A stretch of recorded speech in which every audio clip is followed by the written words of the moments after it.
Yes, I'm Matt once again. Welcome back to another review, this time of the horror comedy Idle Hands. Idle Hands are the Devil's Playpen. Now, this is a horror comedy that came out in 1999 and did not do well at all. It made only about $4 million and it had a $25 million budget, so it was a big box office flop. I believe a Blu-ray of this did come out. I forget if it was overseas or in the US.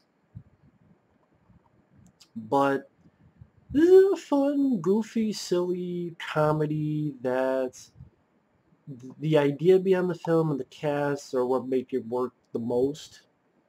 Now, it's directed by Rodman Flender, which I can't believe this. This guy directed Leprechaun 2. If you know me, you know how much I hate the Leprechaun films because I ranted hard on the first 6 Leprechaun films, and I stopped watching after that.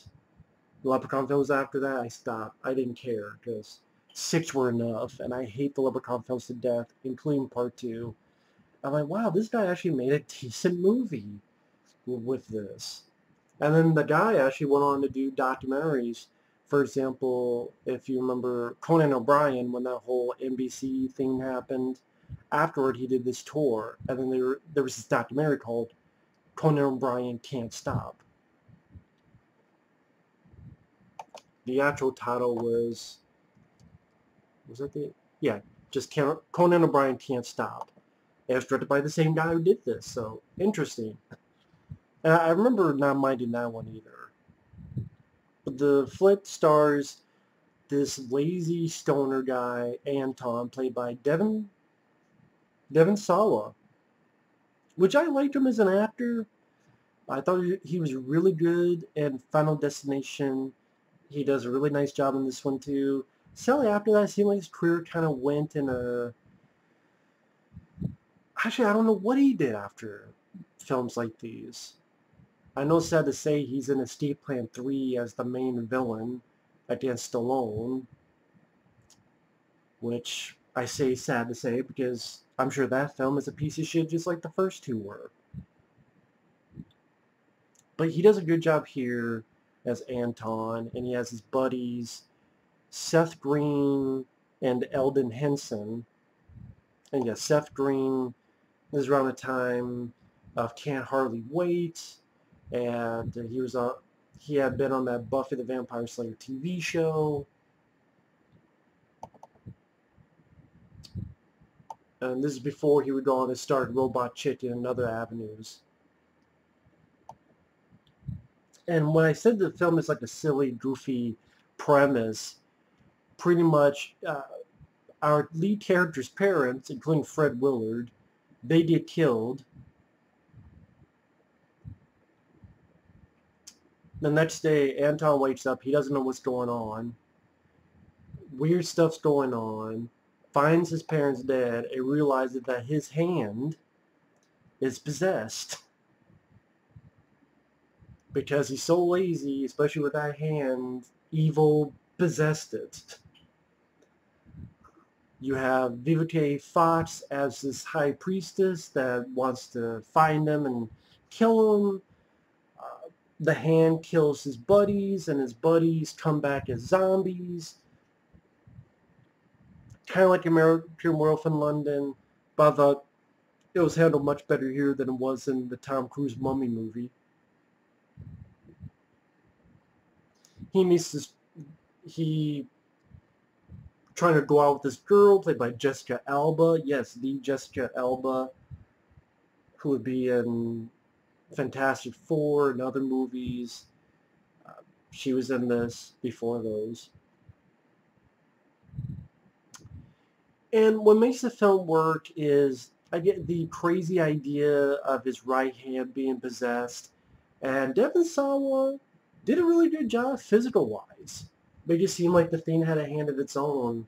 I mean, had a mind of its own.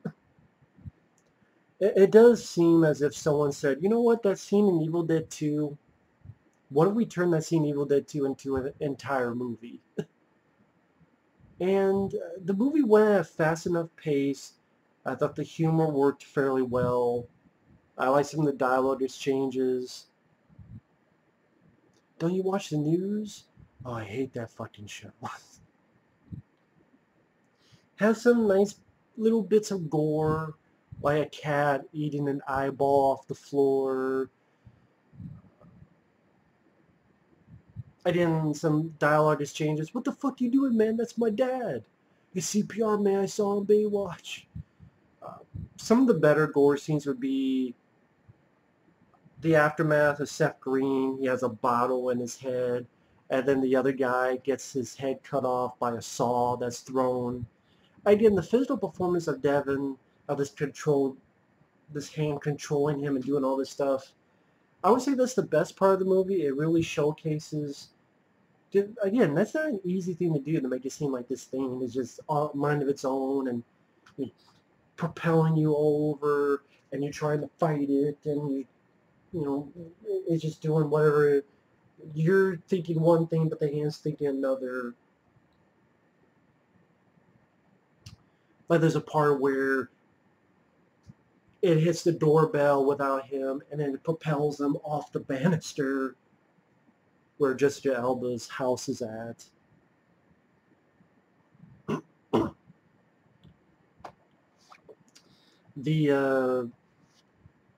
The characters, the buddies, when they come back, they have some fun back and forth.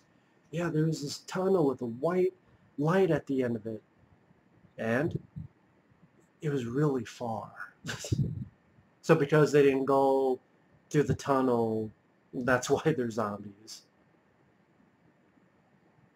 One of my favorite bits is he's knitting. He's like, hey, if idle hands are the devil's playpen, maybe if he keeps his hand busy, it won't do anything. These cops come in, he's still knitting. Drop the knitting needles. Probably not a good idea.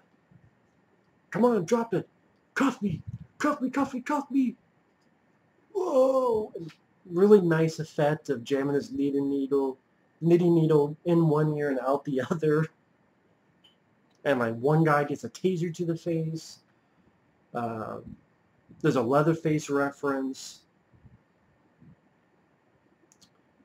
Again, you do get some violence. You also get some nudity because there's a dance, a Halloween dance happening, and these two people in like a Kiss outfit, like the makeup of Kiss, they're making out of her car, and the lady with the Kiss makeup, beautiful titties, scrumptious titties. But the hand kills them. I'm like, you killed the good titties, asshole hand. Because by this point, he's cut his hand off. Oh man, you killed the lady with the good titties. Probably the goriest death scene is there's a band leader. This guy actually. Let me make sure I did focus on camera.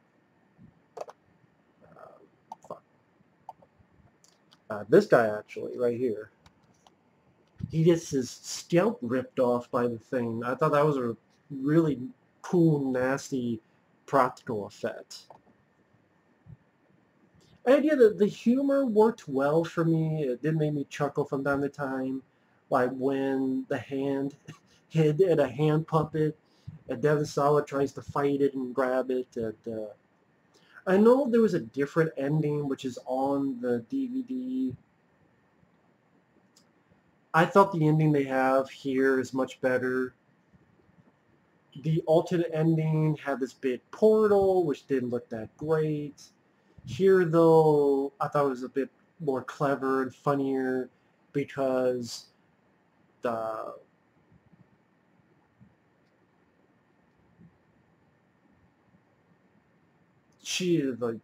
they're stopping the hand. Vivica Fox throws a knife, hits the hand, hits Seth Green. It just goes a little poof, and Seth Green's like, "That's it." Which I thought worked better than the over-the-top big portal to hell ending of the original cut. But I thought the movie, it's not that long of a flick. It's only an hour and 32 minutes. That's with the end credits. So you take out the end credits, like an hour and 20 some. Doesn't end on a stupid note. Doesn't end on a downbeat. What the fuck note. The actors do their jobs well. Even Jessica Alba, she wasn't that bad. For what character she's supposed to play, she played it fine. I like Devon Sawa as an actor. I liked his stoner character because you definitely felt sorry for him as the movie went on. Again, his physical performance, he made Bruce Campbell and Evil Dead 2 proud, man. And again, just the concept. It's a fun, weird. This is a concept that you think would have been made in the 80s, if that makes sense. You know, this weird horror concept that's not a typical slasher film. It's not a typical haunted house story. It's not a typical serial killer movie. It's a movie about a hand that's trying to kill you. And I'd rather watch this than The Hand with Michael Caine.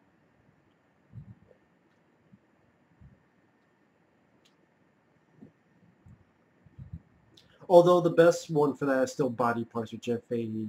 There's more to it than a killing hand. There's much more to it than that. But the best one's still Body Parts with Jeff Fahey, which that deserves a Blu-ray one day. But this one, good sense of humor to it. Some nice practical gore. Some pretty funny moments. Quick pace. I like Seth Green. I liked him and his buddy. I thought they worked well together. Devon Sawa, I thought, made a capable lead. Again, the goofy premise was entertaining and wasn't the norm, especially in 1999.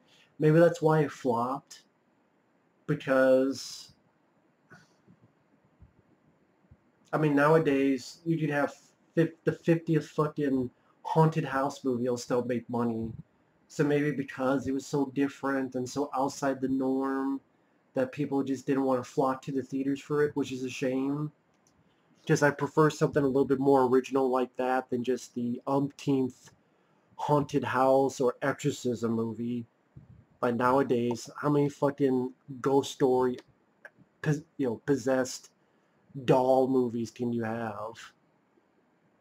At least if you don't possess a possessed hand and then make it into a horror comedy, it made it a bit more unique, a bit more interesting. So I do appreciate that. I want to see if there's anything trivia-wise.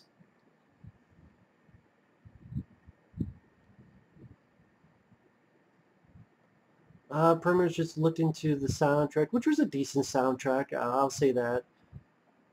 You have Dracula from Rob Zombie, Push It from Static X,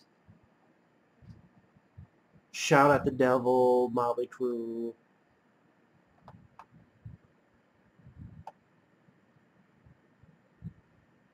Pretty decent soundtrack to the film, to the movie. And just looking real quick on IMDb, see what it says on there, what the rating is. Sorry, folks, I should have done this before, but 6.2. So, considering IMDb, that's a commendable rating. 6.2. I thought the makeup was pretty strong in the movie. Filmed in the same neighborhood as the 1978 Halloween. Interesting. Did not know that.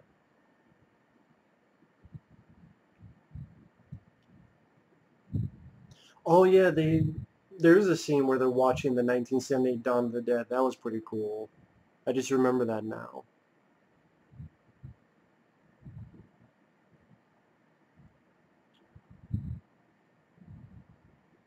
Jessica Alba was 17 when the movie was made. Huh. Interesting. Did not know that.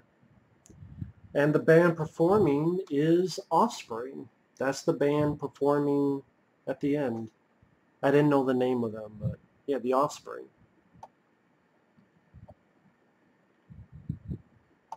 Which I didn't mind their singing either. But yeah, fun movie, goofy comedy, comedy horror, entertaining film. Held up watching it again. I don't know. I don't think the Blu-ray has much features, sad to say. I could be wrong. If so, let me know. But I could see this film getting a collector's edition. I don't think it'll ever happen, but I'm just saying, considering some of the other films that's gotten it, this film, I would like to see it. I think it'd be cool to have interviews with Devon Sawa, Seth Green, the director, maybe some of the other people involved. I think that'd be pretty cool to see. Because I think this does have a little bit of a cult status. I could be wrong, but it seems like if you bring the film up, they're like, oh yeah, I remember that film. Oh yeah, that was pretty weird. Or, oh, that was pretty funny. Seems like one of those movies. So again, considering some of the films that have gotten it, this deserves it. Thanks for watching. Take care. We'll see you in the next video. Bye bye.